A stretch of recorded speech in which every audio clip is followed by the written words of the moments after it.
Welcome to the second episode in a two-part Legendarium series about the life of Caterina Sforza, a Renaissance warrior woman. In the first episode, we covered the events of her life up through the death of her first husband. Many wondered whom Caterina would marry next. She did something unusual in Renaissance Europe. She completely fell in love and married a man not of high standing. Caterina married the younger brother of her Castellan Tommaso Feo, Giacomo. Sadly, Giacomo, himself a man of humble rank, soon became drunk on power after marrying the influential Caterina.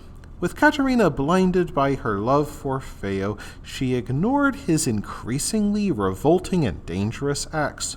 One day, during an argument with his stepson Ottaviano Sforza, Feo slapped the Sforza heir in front of everyone, an outrageous breach of court manners and hierarchy. In 1495, a conspiracy against Feo emerged, including some of Caterina Sforza's own children. During a picnic, hired assassins stabbed Feo to death as he ate. Blinded with rage at the murder of her husband, Caterina lashed out at all involved in her husband's death. That meant many of the conspirators' whole families endured torture and then lost 8 pounds from the neck up in the executioner's diet. More than 20 people died before enough blood spilled to extinguish Caterina's fiery rage. She spared her own children from execution, though she knew them to likely be involved in the conspiracy, yet she forced them to watch the executions of their co-conspirators. In 1496, Caterina fell in love again, this time with Giovanni de' Medici. Upon receiving approval from her uncle and her children, the couple married in 1497. Their union led to the birth of Caterina's 8th child, whom she named Ludovico after her uncle. During this happy time in her life, Florence and Venice, the two greatest powers of northern Italy, began not getting along with one another. Caterina Sforza feared that the Venetians would try to seize Forli and use it as a passageway to Florence. While she devoted herself to strengthening her borders, her husband Giovanni contracted pneumonia. Despite being treated at Santa Maria in Bagno, his sickbed soon became his deathbed. When Caterina learned about her husband's plight, she hurried back to him and sat at his side as he breathed his last during September 1498. He is the only one of Caterina's 3 husbands to die a natural death, and the only one who does not seem to have caused her much trouble. Despite her grief, Caterina devoted herself to defending Forli and Imola from the Venetian invasion. After defeating the Venetians in 1498, she became known as Caterina the She-Tiger. In 1499, Niccolò Machiavelli came to Forli to negotiate an alliance between his home city of Florence and Caterina Sforza. Machiavelli later wrote about the impressive woman he saw in Caterina and her defense against the attacks on her fortress. He especially praised her response to the conspirators' threat to murder her sons more than a decade ago. However, the year 1499 also saw the beginning of Caterina's end. She gained a dangerous enemy in Pope Alexander VI, the Borgia Pope, who allied with the French king to make certain his infamous son Cesare could take Caterina's lands as his own. Caterina, by then 36 years old, rode out wearing her own armor and defended the fortress of Ravaldino against Cesare Borgia.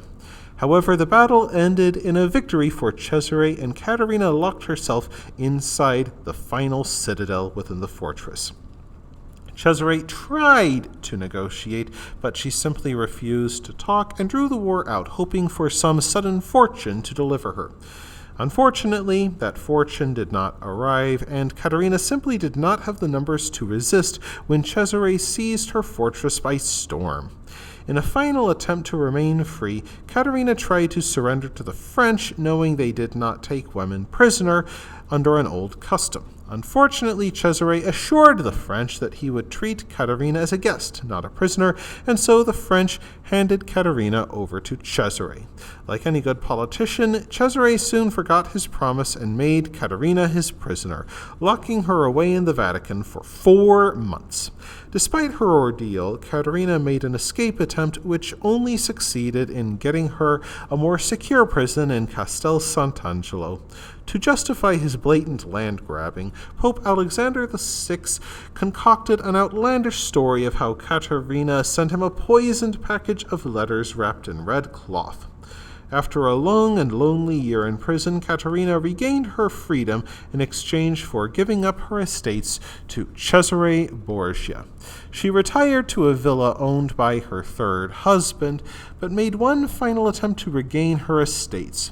After the death of Cesare Borgia and his father Alexander VI in 1501, she put on her armor and rode back to her home. Unfortunately, Caterina's old subjects proved unwilling to risk their lives to restore her to rank. Exhausted, Caterina then retired and devoted herself to her children, grandchildren, and experiments in alchemy. She lived in quiet retirement for nearly a decade until she died in 1509 from a combination of liver ailments and peritonitis. Caterina Sforza willed her tightly guarded book called Experimente, in which she recorded a lifetime of alchemical study to her son Giovanni.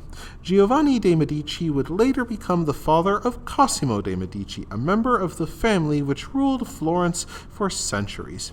The manuscript includes a total of 454 recipes, most of them for medicines, others for cosmetics, and even one for making false gold, supposedly. Throughout his life, Giovanni treasured the book as much as his mother had. Today, only one copy survives in a private archive. Cosimo, her grandson, continued his grandmother's alchemical legacy by building a botanical garden in Florence to grow herbs for medical purposes. And so the legacy of Caterina Sforza lived on, not in battlefields and fortresses, but in a garden built to heal the sick. That wraps things up for this episode of The Legendarium. I hope you enjoyed it. If you did, press like. If you want to see more, press subscribe. And if you've got anything to say, let me know in the comments section. Thanks again for joining me, and I hope that you have a great rest of the day.